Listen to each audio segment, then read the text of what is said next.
Pausa rapidinho agora para falar de dica de ouro para os papais e mamães. Depois de experimentar a nova Hug Supreme Care Fralda Roupinha, tudo ficou ainda melhor para o meu filho. É a única com canais em X que se adaptam aos movimentos, com 2 vezes proteção noturna e cintura elástica que se adapta ao corpinho do bebê, além de ser super fácil de colocar e tirar. Praticidade pura. Então guarda essa dica. Nova Hug Supreme Care Fralda Roupinha. Bebê, estamos juntos nessa, mais do que nunca. Agora curta seu podcast. Dr. Homebrew is brought to you by 5-Star Chemicals, providing safety and cleaning supplies for brewing, distilling, and winemaking at 5starchemicals.com. Doctor, look! Stand aside, nurse.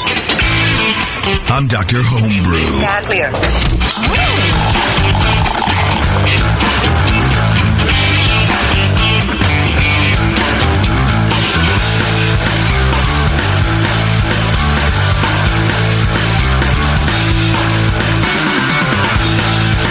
All right, everybody, welcome to another lovely, handsome-filled edition of Dr. Homebrew. My name is Jason Petros, and with me, as always, as universally as I'm getting thrown paper airplanes at my face, apparently, it's almost nap time here at Dr. Homebrew. No, with me, as always, are Brian and Lee, our 2 favorite BJCP master judges. Hello. Howdy. We're working with one mic here in the studio, so pardon the pauses, the pregnant pauses and the lags between whatever happens and whatever doesn't happen. We got a good show for you planned, as always. Apparently, I'm getting the word on the street is we have a couple, 2 or 3 good beers here tonight, and I'm looking forward to drinking them right now. But before we do that, of course, we would like to thank our sponsors who allow us to be doing this, allow us to be talking to you and talking about beer to you, at you, with you, around you, and for you. 5-Star Chemicals. Go to 5starchemicals.com. Everybody knows who 5-Star is, and if you don't, you're probably making terrible beer. They do, what do? They do Star Sand. Wow, what an intro, and then just to have a brain fart. They do Star Sand, they do PBW, they do the Sandy Clean, which is the no foam version, I believe, of the 5-Star. It's a cleaner. It's a cleaner. It's a sanitizer. Oh. It's not both. It's not both. Which is It's it? never both. It can't be both. Get past the brain fart. Which is it? It's a sanitizer. Good. Hey. See? Yeah. Yes. There you go. You're all here. You're all here. You're back. You're I'm focused. with it. You're in it now. I'm laser question focused. for you. One of Yes. the things they said in that intro, they do equipment and chemicals for brewing and distilling. When are we going to have a distilling show? Just off the top of my head. just off the top of the head. That word floated out. When are we going to have a distilling show? As soon as it becomes legal to do, not hypothetically. Not hypothetically. So we can't do a hypothetical distillate show. We could, I suppose. We can talk about it. Hypothetically. Right. Talk about it. Right. Doc would have to be involved, and then... Now you're incriminating. I would never do... Well, because he's done a lot of reading about commercial distillation and... He's very knowledgeable, yes. In European journals. Right. I imagine they have journals in Europe, right? They have lots of journals in Europe. Europe? It's Europe, yes. Right. But so if you're into that, especially if you're on the commercial side, go to 5-Star because they have all that kind of stuff. But for us home brewers, they have all the safety equipment, gloves and glasses and boots and all that kind of fun stuff that we'd like to put on and protect our eyes and hands from all the stuff that we touch. And it will kill bugs that might otherwise live in your hooch. That's true. Absolutely. If you're using one of those sanitizer, cleaner, all-in-one encompassing powder things that you kind of just throw in there and you think that you're dosing everything fine, you're not. It's not going to happen. So please go to 5starchemicals.com and learn why you should clean before you sanitize. That's the proper step. And, of course, with us is Brewtoad. Go to brewtoad.com/Dr. Homebrew, Dr. Homebrew. And what is Brewtoad? Brewtoad is an online software for recipe formulation, recipe logs. You can log all your stuff there. You go on, make a free account, totally free. You don't have to pay for anything. Throw your recipes in there. You can make notes. You can take notes. You can keep notes in there. And then I can go look them up if I'm ever interested in brewing something you guys do. But more importantly, all the guests on Dr. Homebrew upload their software, or upload their recipe, rather, to BrewToad. So while you're listening to this episode of Dr. Homebrew, you go over to brewtoad.com/Dr. Homebrew, and you can find whatever episode you're on, and look at the notes, the BJCP notes, and you look at the brewer's recipes.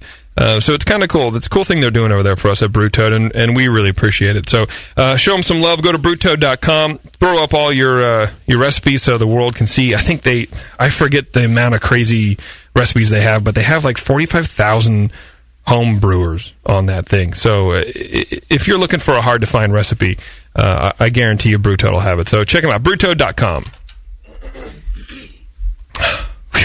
That's like a whirlwind of intros and announcements. I'm dizzy. You should be dizzy.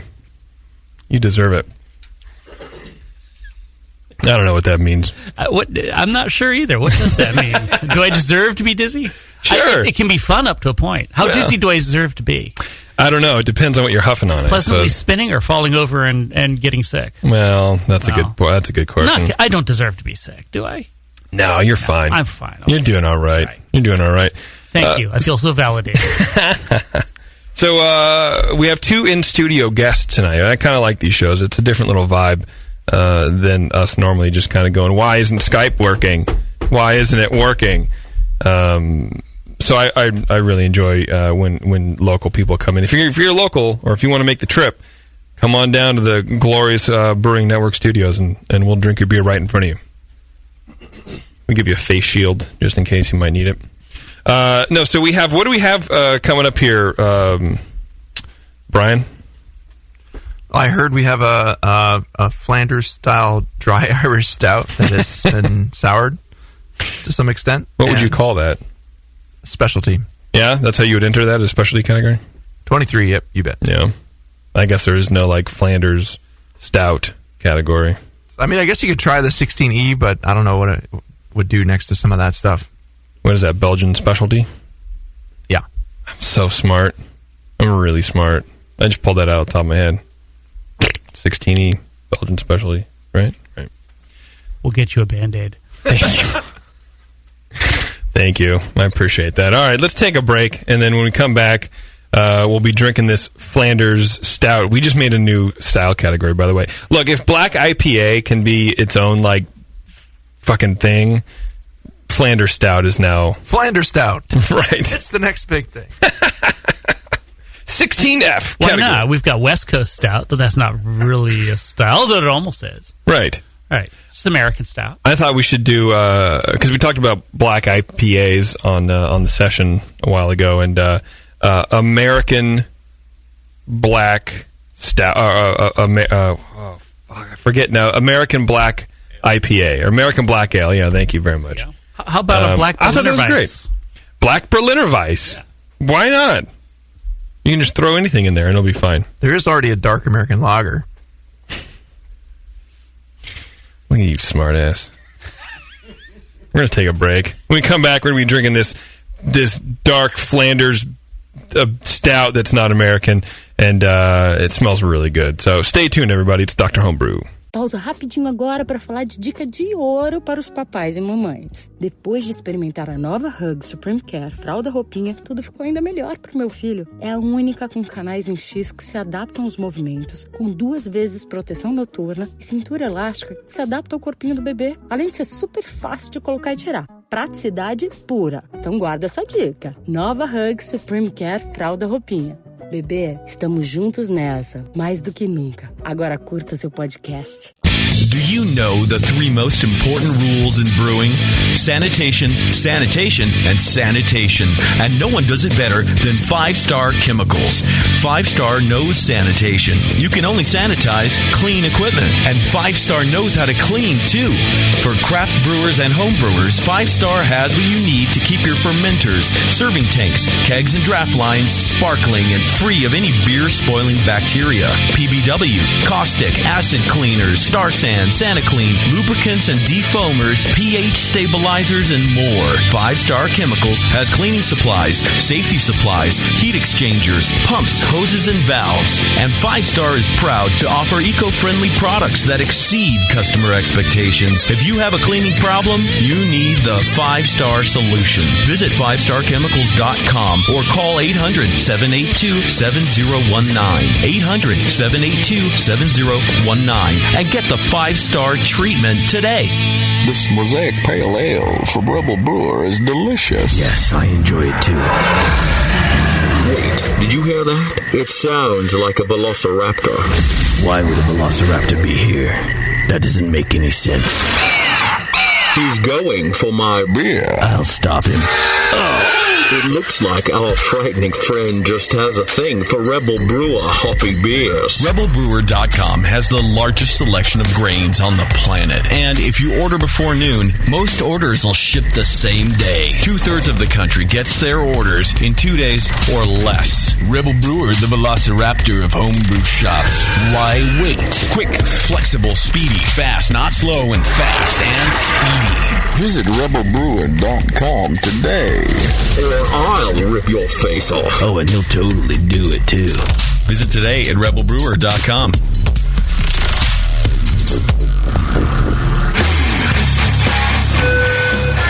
Homebrew, please report to the ER. Code blue. Dr. Homebrew to the ER, please. Oh, and your tea time has been moved to 2:30. Now back to Dr. Homebrew.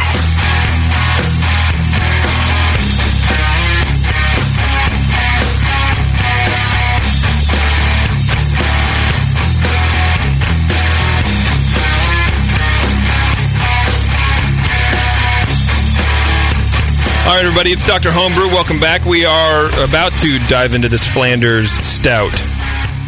This Flanders Stout. Or technically, what is it, Mr. Technical?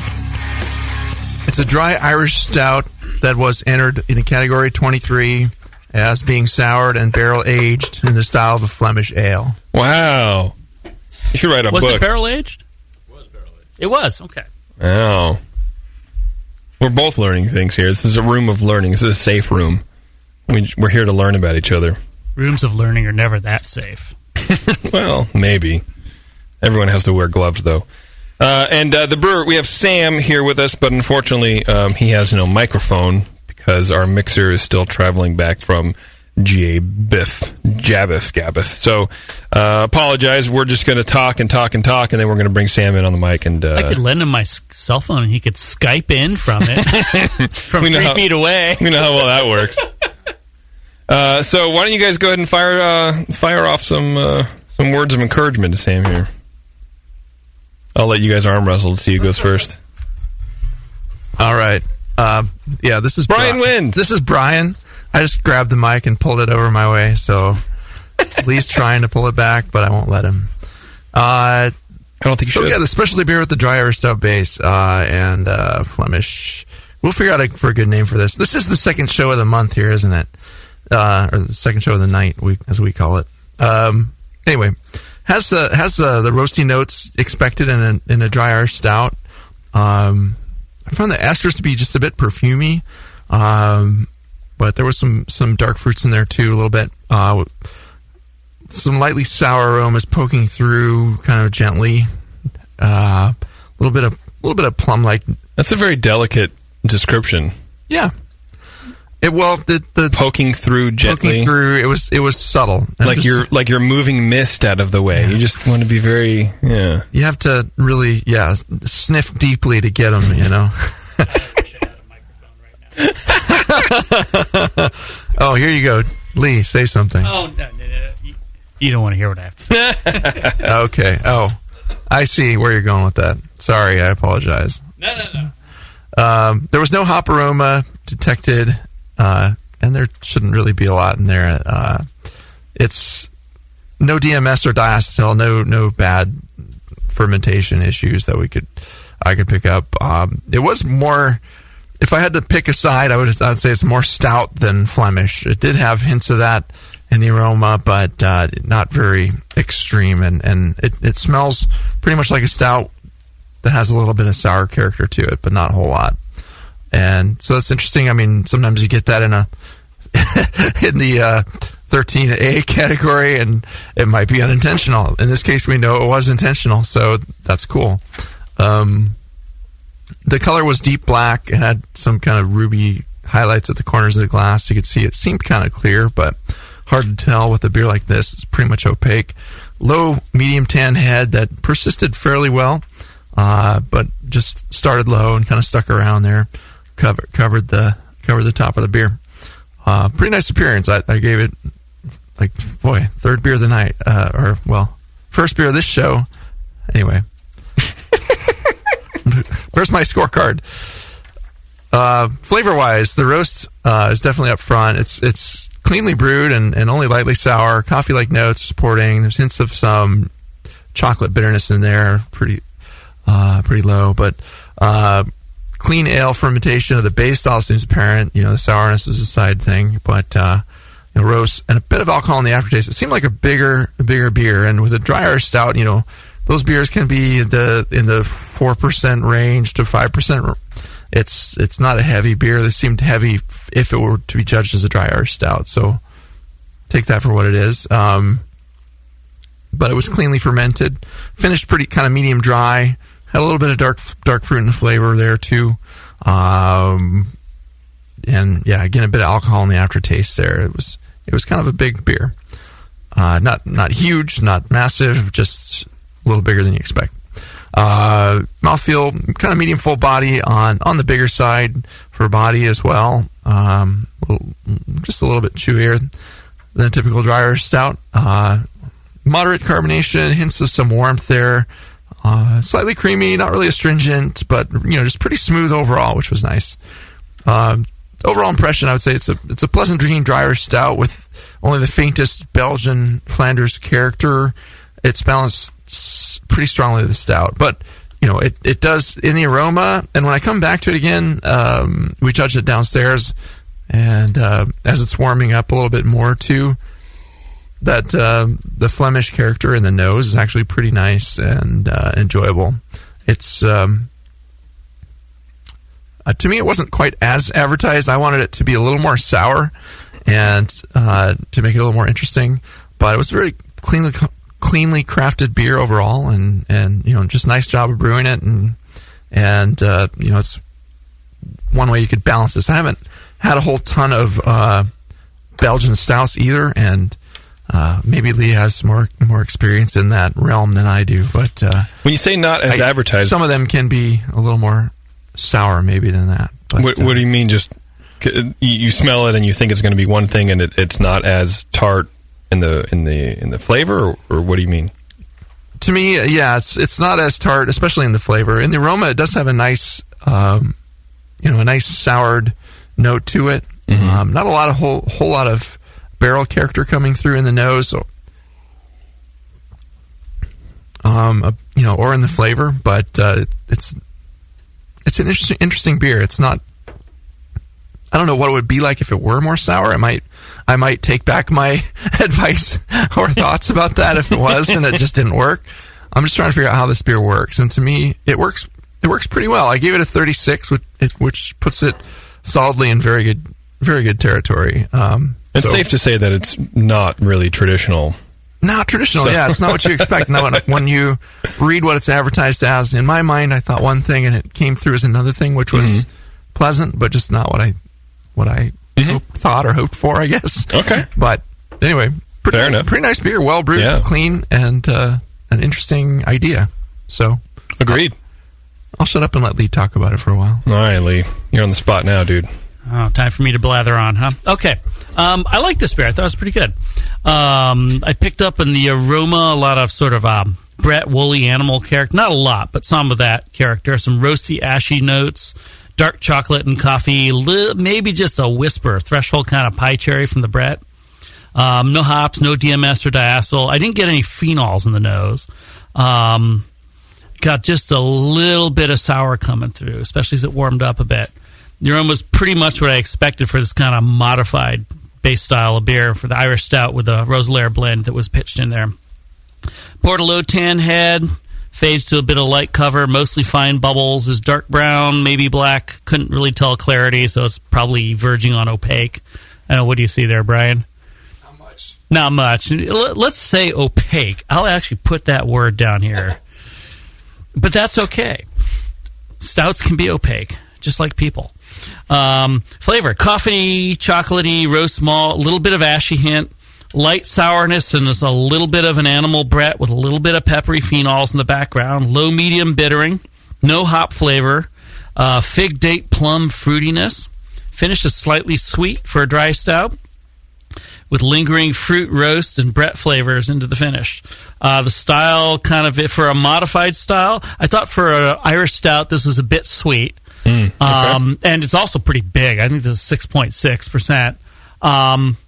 But honestly, while I think as a very stylistic point, that sweetness is probably not correct, to help it balance with all the other things going on here, actually I think that is a good thing to have.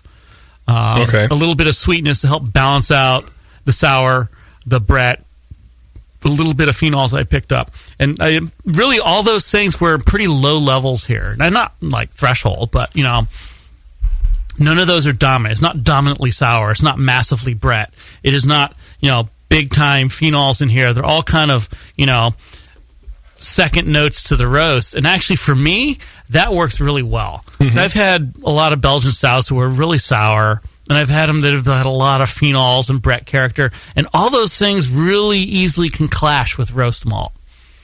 And here at the levels they are, actually, I don't think any of them do. They're all kind of balancing out nicely. So it actually makes for a pretty pleasant and very complex beer. I would agree. Yeah. I mean, I've seen plenty of these that just go over the top in one of those realms, and it's just going to make something nasty that I don't want to drink.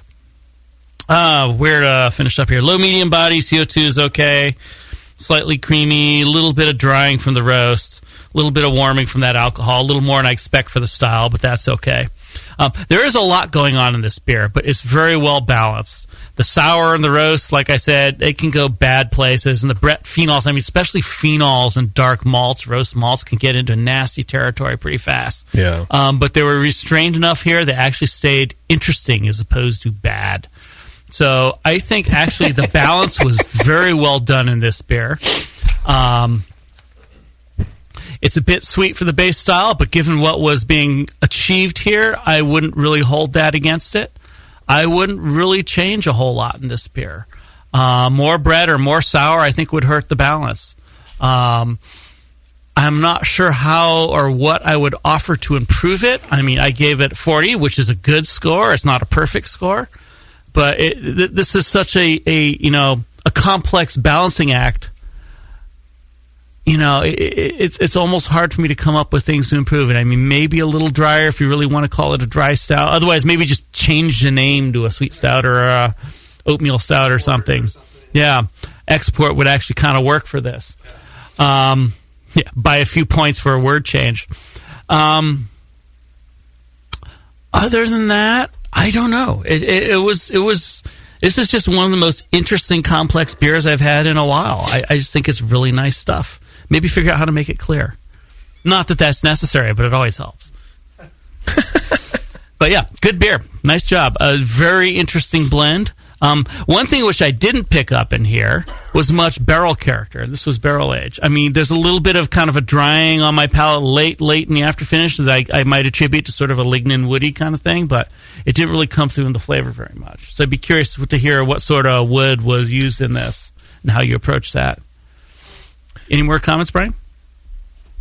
I would just like to hear about the recipe and what made Sam decide to do a dry Irish stout with this Flanders kind of character. So Sam, get on in here, man. Yeah, guys. Hey, I originally planned this beer as a tribute to my Irish grandmother. She's a 4'10", 90-pound woman and with huge character. So I kind of tried to do a small beer, a dry Irish stout with her Irish heritage, and then up the alcohol.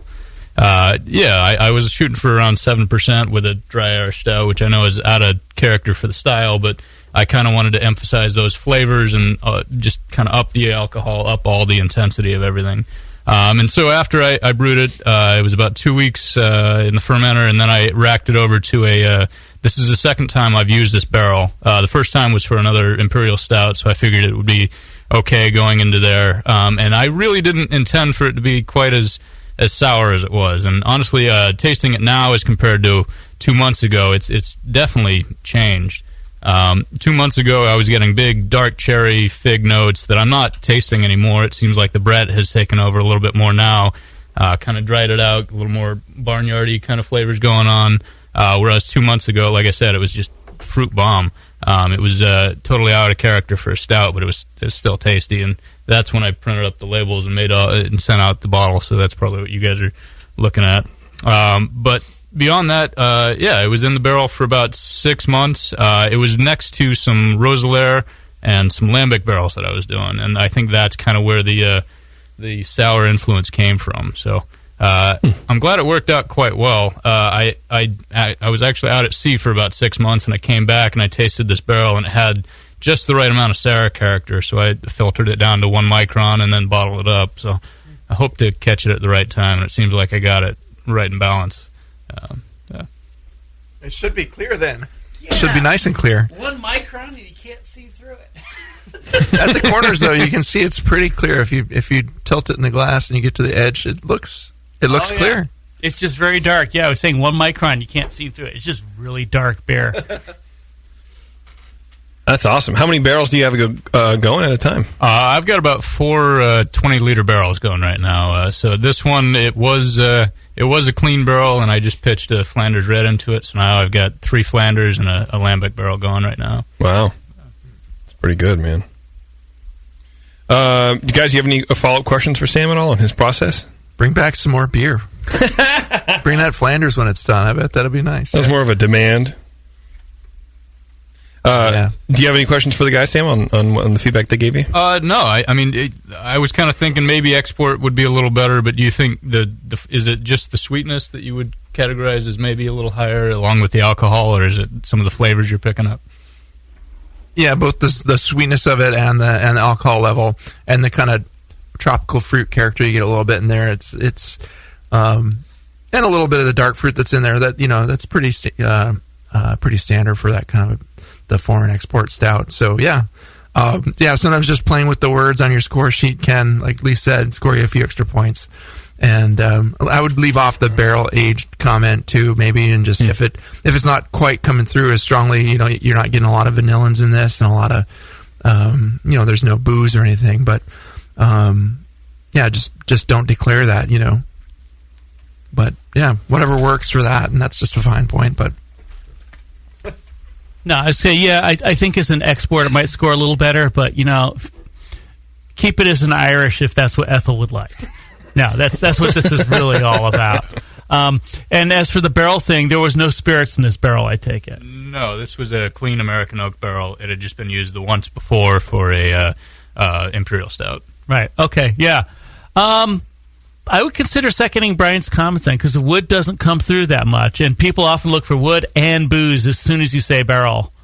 So you probably want to specify, unused barrel or something, just to get them not looking for bourbon and coming up without it. But this is really nice. A beer like this with this sort of complicated 3 or 4 way blend is a really hard thing to do. You've done a really nice job with it here. I think this is really wonderful.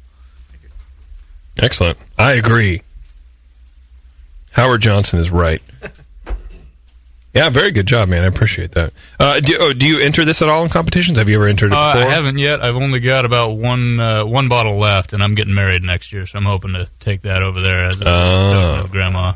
Nah. Oh, give it to your grandma? Well, she's not with us anymore. Oh, okay. So, yeah. On vacation? Well, no, I don't know. Still getting used to hosting a show rather than just being a jerk on the sidelines, making stupid comments like that. There's a difference? There might be. I don't even know. I need to go to another show and see if it runs differently. It doesn't. Not any of these, though. No, like some NPR. Well, today the bad news is that, I don't know, whatever. Anyway, we're going to take a break, and then when we come back, we're going to try some Russian Imperial Stout. We're just going to kind of keep stepping up incrementally as we go. and then we're all going to drive home. It's Dr. Homebrew. Stick with us. Hey, dude, you know what beer this is? No, all the labels are falling off. Yeah, or the ink is run. Well, if it's the pale ale, you're good, but stay away from the quote-unquote Belgian. Oh, man, this guy needs to get some grog tags. Grog tags are reusable, write-on, wipe-off, commercial-grade bottle labels for your brew. The guys at Grog Tag are homebrewers. They wanted great-looking, sturdy labels for your bottles, buckets, carboys, kegs, and growlers. They also wanted a label that not only looks good, but can be easily removed and reapplied during bottling without that nasty glue residue being left behind. No residue, water-resistant, and ice chest approved. Grog tags stay on in water or an ice chest, and they stay legible. Visit grogtag.com to customize your label or coaster from dozens of different templates for free and see how awesome your bottles can look. It's that pseudo-Belgian. Yeah, we're getting him some grog tags, dude. Grog Tag. At least your beer will look good. grogtag.com. Since the first time the Brewing Network microphones turned on, More Beer was behind it. More Beer sponsors the programming on the BN because, like you, they love brewing. And like the Brewing Network, they love sharing their knowledge. Morebeer.com isn't just a website to place your next equipment or ingredient order. Morebeer.com also gives you access to free beer information that will make you a better brewer. Go to morebeer.com and click into the Learning Center. You'll find podcasts, technical facts, video tutorials, and more, including access to The Buzz, More Beer's social network of more than 5,000 members. And some of them might even be crazier about beer than you are. Get over to morebeer.com today and take advantage of The Buzz, the forum, the Learning Center, and make sure you're signed up to receive the newest More Beer catalog. More Beer, bringing you absolutely everything for beer making. Dr. Homebrew, please report to the ER for code blue. Dr. Homebrew to the ER, please. Oh, and your tea time has been moved to 2:30. Now back to Dr. Homebrew.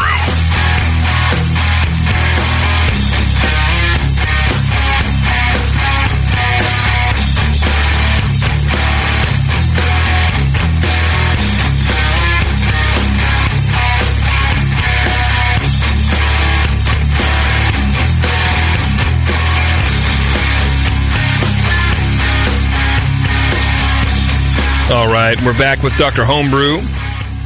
Pouring some homebrew. I feel like I was about to rap right there. Oops. I didn't fade out my pot, sorry. Sorry, audio gods, wherever you are. You know, you gotta fade all that stuff out, man, or else you just sound like a chump, like some chump change, like you're in someone's rented, studio space in Martinez or something like that. Too worried about these perfect fade outs. Like, you apologized at the top of the show too. I'm sorry. It's getting a little old. I'm sorry. Apologize again. We just like to hear it. I'm sorry. All I do. Did you just apologize for apologizing too much? Apologize. I may have. You never know. Okay, what do we got going on here right now? We have Russian Imperial Stout from Dylan, right? Yes, I get that right? And Wes. All right, and Wes. All right. One of you guys want to take a seat somewhere, or you can stand eerily. That's fine. Whatever you guys want to do. It's like we got one of each brewer behind each BJCP judge here. So right here. Yeah. It's like hovering. Help us, JP. It's like one of those super symmetry here. I got a sock full of dimes, and if you cross me, bam! Maybe this makes a good album cover, like Queen or something, where you have four people. I thought it was Brian May and Geddy Lee. I don't think I have enough hair on my chest to pose for that. We can make that happen. Just probably drink this Russian Imperial Stout. How long have you guys been homebrewing? Do you homebrew together often, or tell me about that? We've been brewing together for about almost 2 years next month. Mm-hmm. Not cute. Yeah, I'm just kidding. Exactly. I'm kidding. It's they've really been pushing me. I've been brewing for about 20 years myself. Oh, okay, cool. And started way back in college, and off and on. And then two of my buddies from junior high school just happened to be interested, asked me about it, and they started pushing and said, let's brew. And we've been brewing all kinds of stuff, and I never would have thought to brew something like this. I'm So it's his fault. Well, no, it's our other friend's fault. I'm typically a session ale guy. I think Dylan here's pretty much in the same boat. And our third friend, Craig, he wants to brew everything under the sun, including Russian Imperial Stout. And right. We're trying to make this an annual thing. We want to brew it every March, taste it every December, and then taste them sort of vertically, see how they develop over the ages. I don't know. We were hoping to get some feedback, some tips, maybe make it a little better, and cool. And lay them down for posterity. All right, we can help you out with that. Lee, why don't you take the mic and start us off there, buddy? Yeah, don't knock the beer over. Yes, knock the bottle over on the electronics. Is this me? That's mine, right? That's you. All yes. Right. Or that's your beer, anyways. Is that you, actually? It might be. Let's not get too metaphorical. Okay, yeah. Is it dark? Yes. Does it look like Imperial Stout? And the glass is half empty? It's just like me. Actually, it's 2/3 empty. Shit. But we won't go there. Well, it's, whatever. All right. Imperial Stout. What do we have here? Aroma. Chocolate, carob, fig, clean alcohol, light soy sauce note, hints of caramel and rich base malt, low-no hops, fig dark fruit esters, low-medium intensity, all to style. Appearance. Back to that again, for those of you watching. Yes. Foam cam, right. Pours a low tan head, mixed bubbles, fades to low cover, leaves some lace, no legs, black, clarity uncertain, all to style. Flavor, dark chocolate with coffee and ash hints, rich figs, low piney hop flavor, bitter to support, clean alcohol note, finishes medium sweet with lingering bittersweet chocolate, figs, alcohol, no diacetyl, DMS, or OS flavors, all to style. I'm just reading down the list here, you can tell. Mouthfeel, medium high body, medium CO2, medium low creaminess, definitely clean alcohol warmth. Not astringent, though some low drying, likely from the roast, all to style. Overall impression, very deep roast chocolate flavors with supporting figs and out-of-the-way hopping. Clean and well-balanced, an excellent example of style, very enjoyable. I'm glad this recipe is getting posted on the Brew Toad. I'm going to want to see this. To improve it, honestly, this beer is really good. It doesn't really need improving. I gave it a 41, so there's some room to improve it. If you wanted to make it better, there's a few things to consider. The little bit of a soy sauce note could go away. I've heard a lot of people talking about soy sauce and what it is. Most people seem to think it's some kind of an oxidation note. For the dark malt oxidizing or something? Perhaps, yeah. Right. So watch your hot side aeration. Don't splash the hot wort while you're recirculating it. Make sure no air leaks from the lines with hot wort. This is not something I've heard is necessarily hard and fast for oxidation in dark malt, but that's sort of the predominant rambling theory I've heard about it.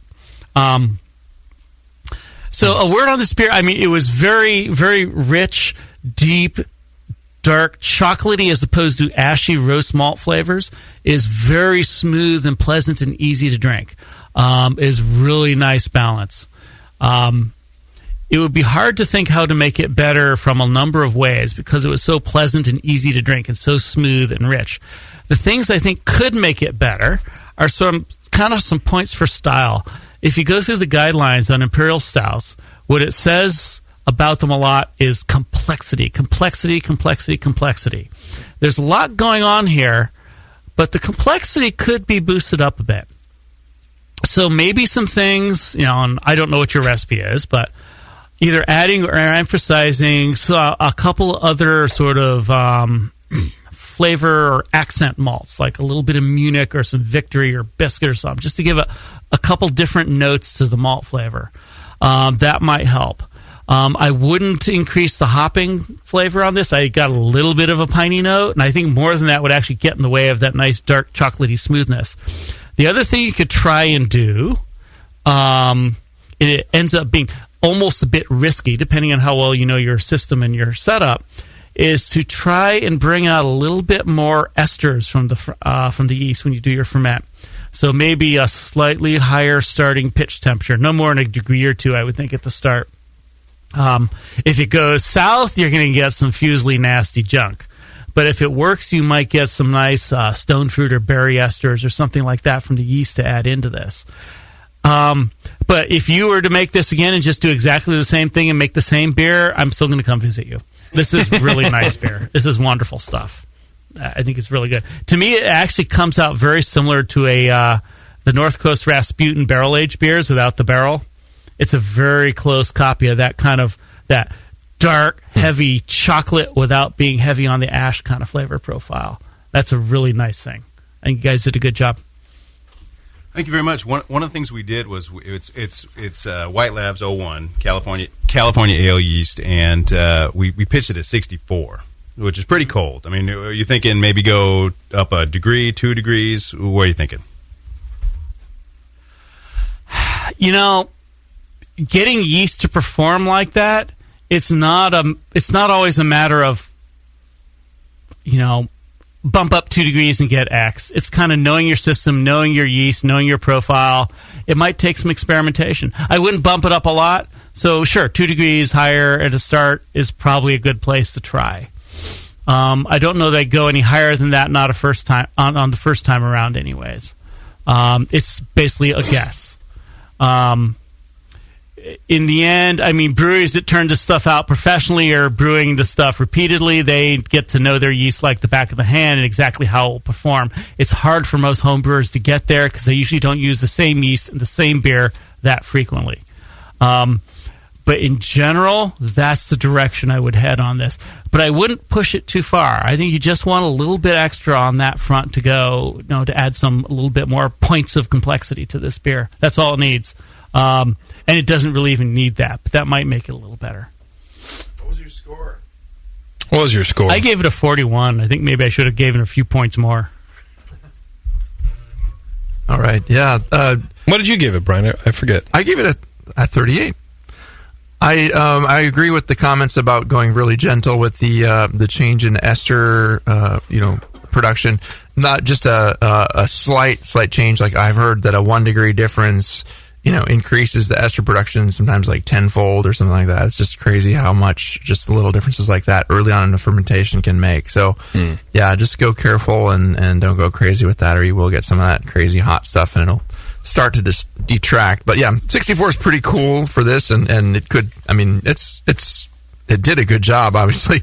So, yeah, that could be something to play with, and ingredients could be something else to mess around.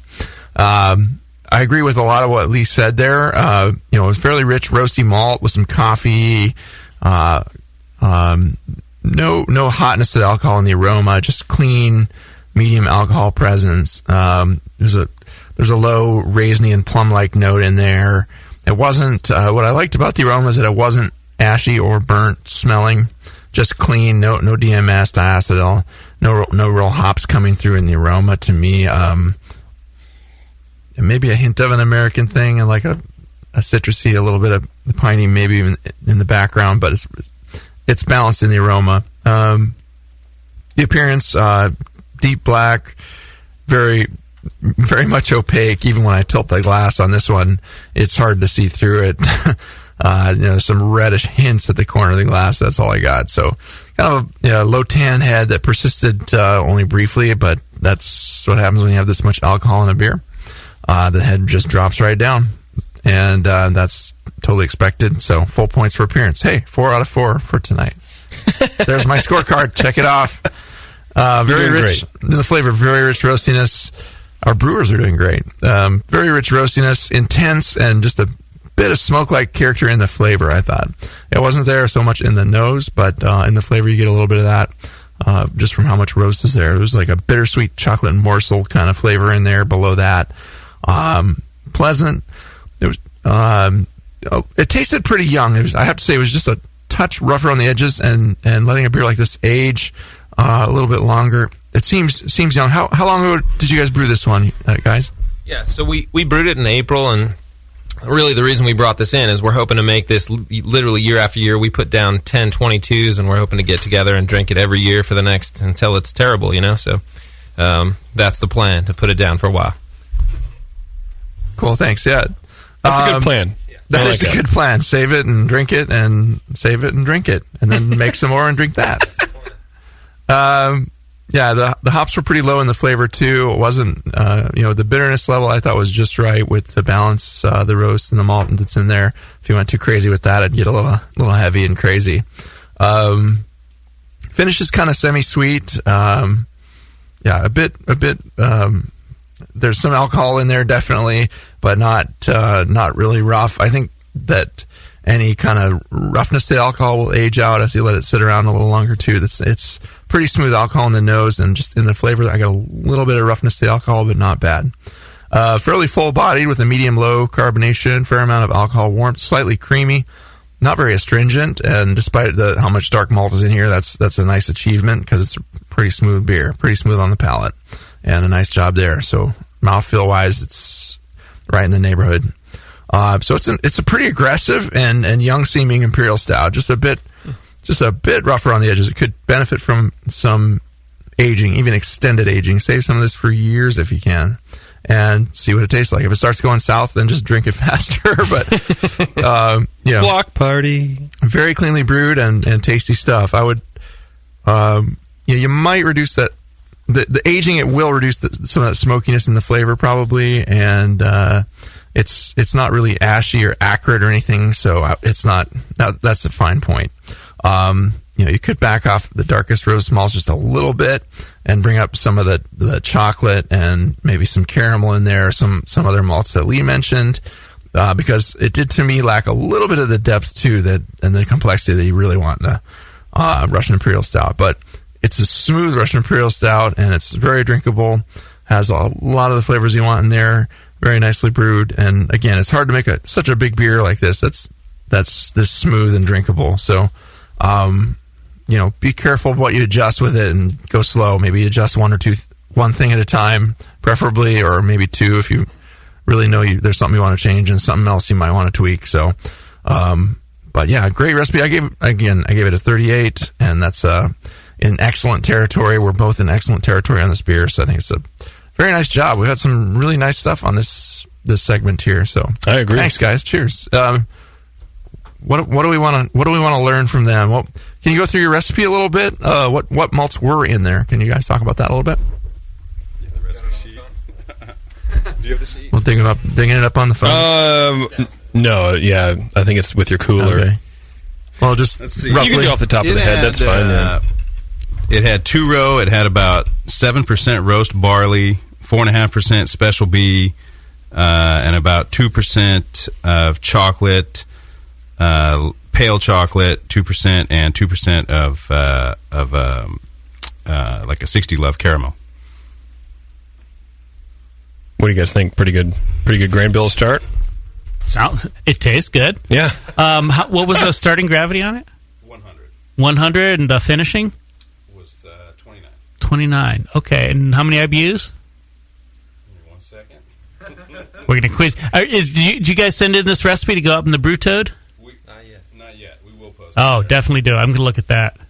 It was 72 IBU. 72 IBUs. Ah, not that bitter for such a big beer. Right. Interesting. And what sort of flavoring hops you put in there? Goldings. Okay. How much? It was 20 G batch. So. Yeah, 20-gallon batch. We did. We're metric. So we're metric. It's 225 grams at 10 minutes and 225 grams in the whirlpool. 225 grams. So that's going to be about 8 ounces. Yeah. So about a pound. Half pound. Half pound each. Yeah. Okay. Nice. At 20 gallons, all in one fermenter. Correct. Wow. Okay. Cool. At 64 degrees starting. Did the temperature rise at all, or?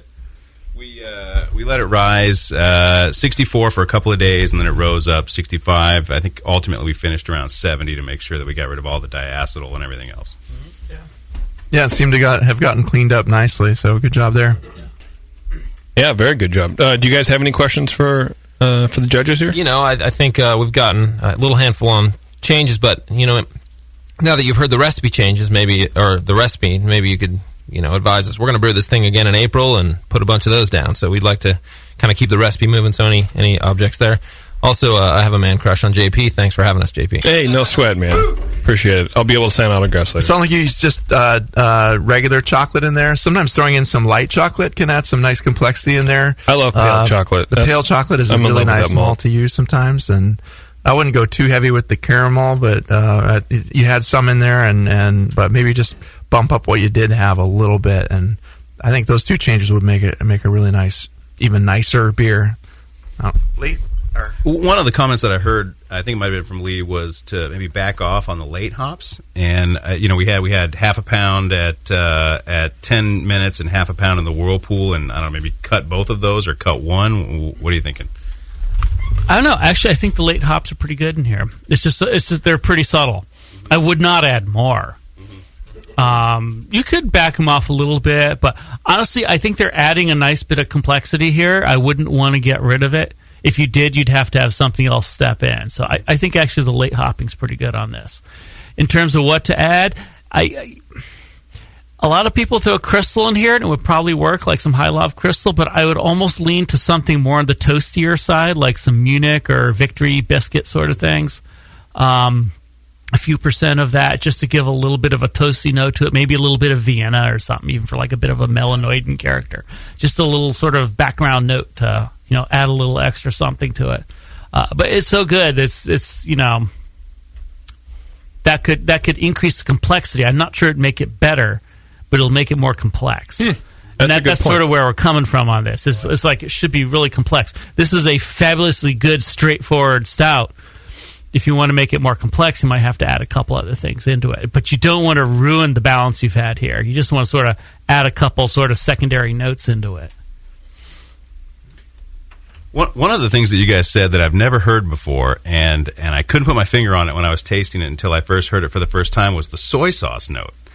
Could you maybe explain what it is that causes that, and what we could do to maybe mute that a little bit? Because and when you said it, it just clicked. That's it. That's what that is. What do I do about that?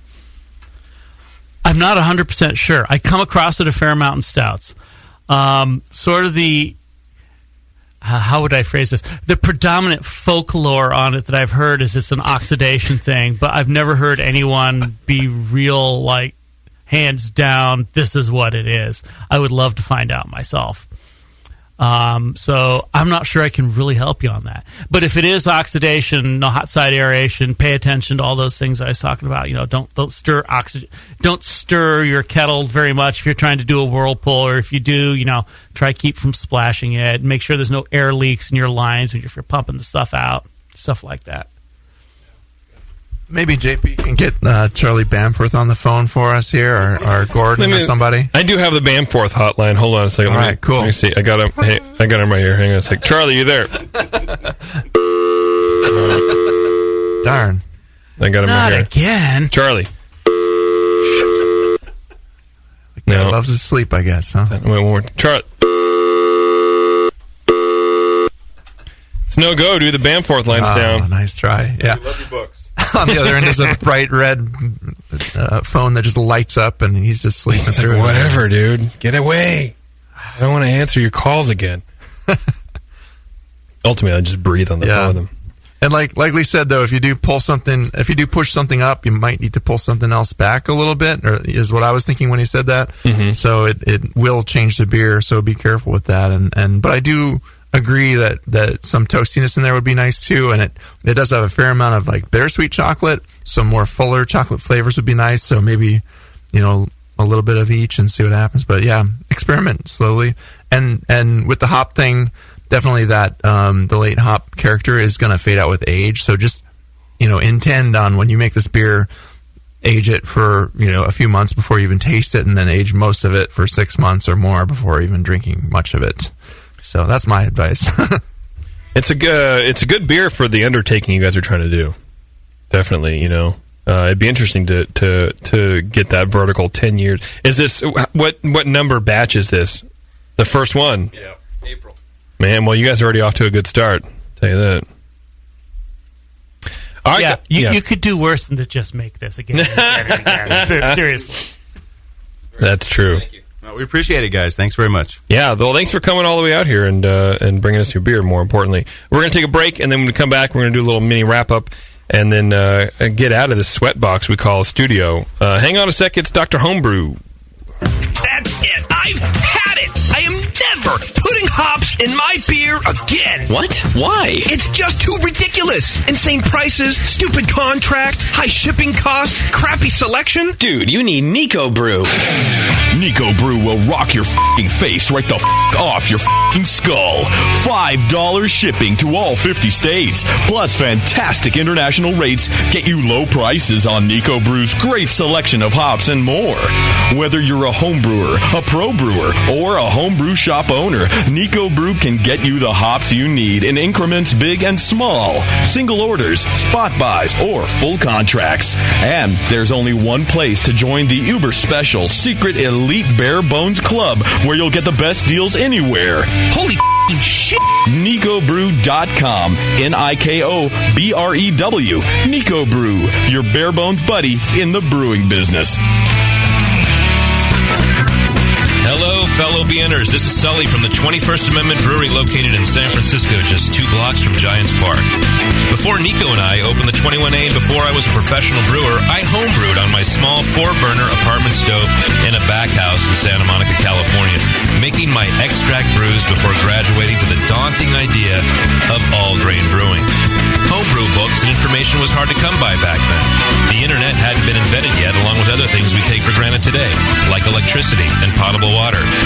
One thing I wish I had back then when I was learning was a radio show that could teach me the ins and outs of brewing and answer questions that I had about homebrewing, a resource for making great craft beer. The 21st Amendment Brewery is excited to be a proud sponsor of Dr. Homebrew, a great show that teaches you what you need to know about making incredible beer. Good stuff. Listen up, you might learn something. I certainly did. And thanks for your support. Tasty Crack Kings. What does craft beer mean to you? Is it a delicious way to support your town's local brewer? Or perhaps it's the perfect beverage to pair with those delicious meals at your favorite restaurant and at home. Regardless of whether you're thinking of pints or pairings, pilsners or porters, craftbeer.com is the site where craft beer lovers come together to learn and share. Craftbeer.com is brought to you by the Brewers Association and celebrates the best of American craft beer and its brewers. Craftbeer.com is the best place to find craft beer events, recipes, great feature stories, the most up-to-date brewery listings, and resources for your next beer tasting or dinner, like style guidelines, pairing mats, and charts. Get the inside scoop on new beer releases and special events from today's craft beer insiders, and chime in to share your own knowledge, perfect pairings, road trips, recipes, and more. Craftbeer.com, celebrating the best of American beer.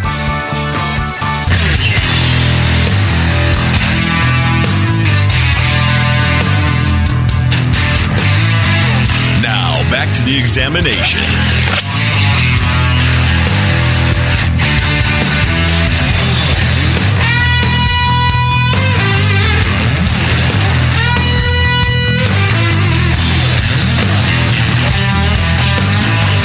All right, everybody, welcome back to Dr. Homebrew. It's the final segment where we kind of jabber-jaw about the beers that we just had. And basically just point out the finer points, the meat, the crux of the whole entire issue. What everybody can do to improve their beers. Lee, why don't you poke your head on over there? Basically, we just repeat ourselves. That's don't mince words. Like parrots, right? Right. Like beaked, feathered, bright animals that fly and eat fruit and shit on the neighbors' cars. Like Cocoa Beware? It's the same thing, right? Same thing, exactly the same thing. Yeah. Finer point. There were a lot of finer points here. It's almost hard to offer much improvement on the last 2 beers we had, honestly.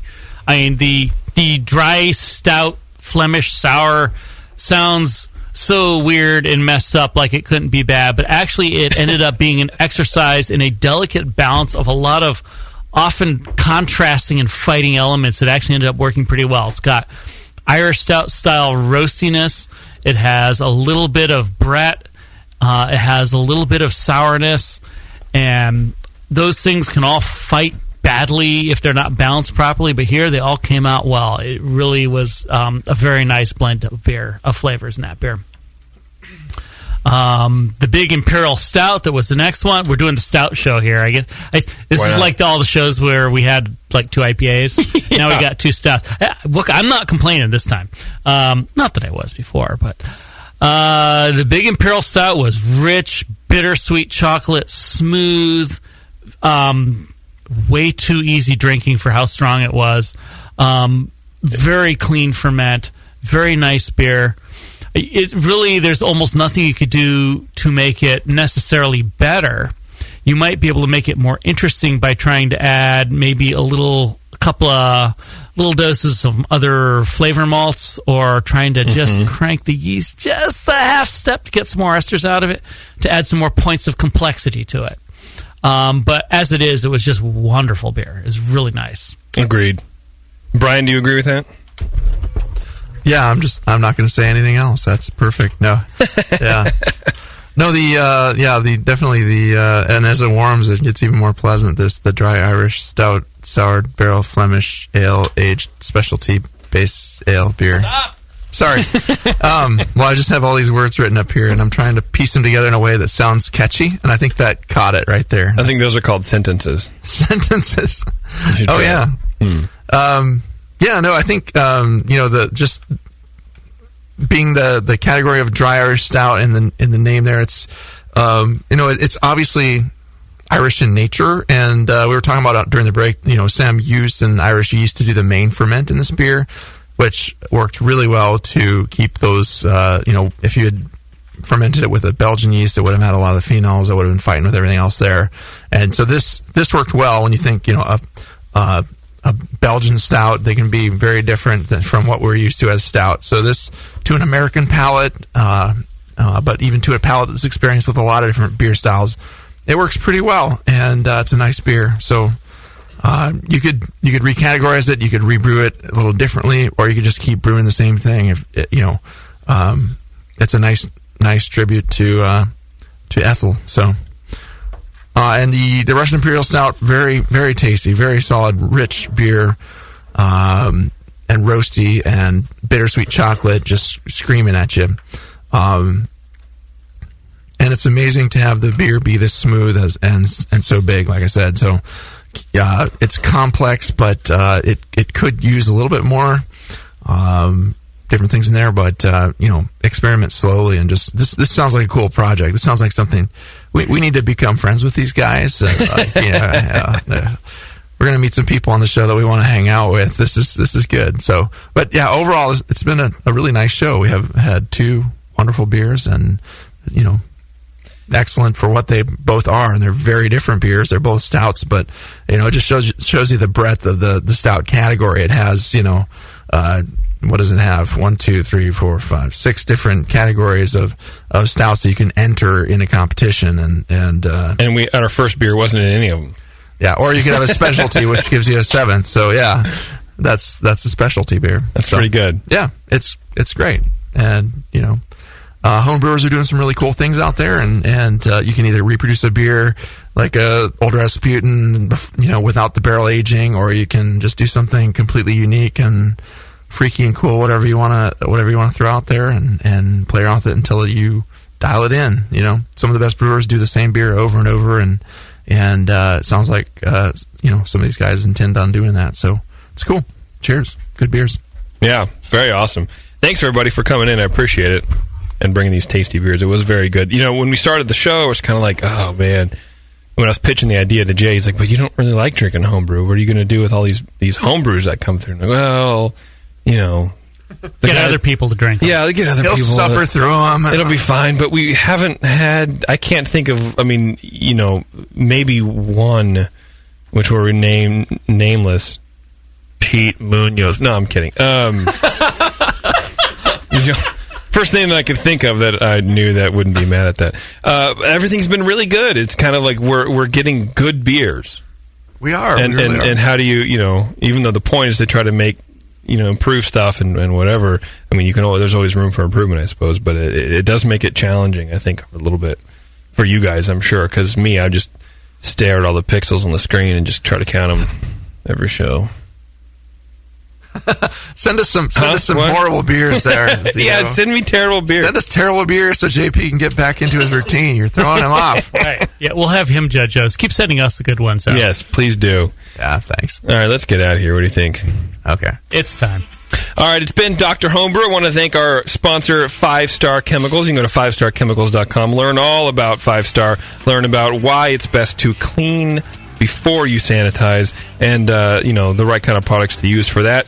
Go to brewtoad.com/Dr. Homebrew. Not only can you pick up all of our shows there, but you can also look at all the BGCP score sheets and try to decipher them. You can play Code Breaker. And you get all the recipes. All the brewers are uploading all the recipes to brewtoad.com, and we put them in underneath the Dr. Homebrew thing. So you go there, find out what show you want to listen to, boom, download it, boom, get all the sheets, boom, get all the recipes, and then you can have yourself a fun little introspective outlook on your Dr. Homebrew experience. The Dr. Homebrew. Now I want to watch Dr. Detroit. Thank you for that. Also, stick with the good stuff. Stay here. 5 Star Chemicals is going to give each and every person that appeared on Dr. Homebrew today a special packet of, not packet, but a package rather of. I know you get PBW in there. I think it's a pound jar. I know you get some Star San, and I think some other goodies. So I'll have to get everyone's address before. I'll email you guys. Generous, but yeah, it's pretty cool. If I could say, that's great, because the beer we brewed, we definitely cleaned with PBW and we sanitized with Star San. Attaboy, and that's why it was so good. You can check them out at 5starchemicals.com, brewtoad.com/Dr. Homebrew. Want to thank Sam and Dylan and Wes for coming in and bringing those fantastic beers, and of course Brian and Lee for coming in and drinking them all. It's Dr. Homebrew, everybody. See you next time.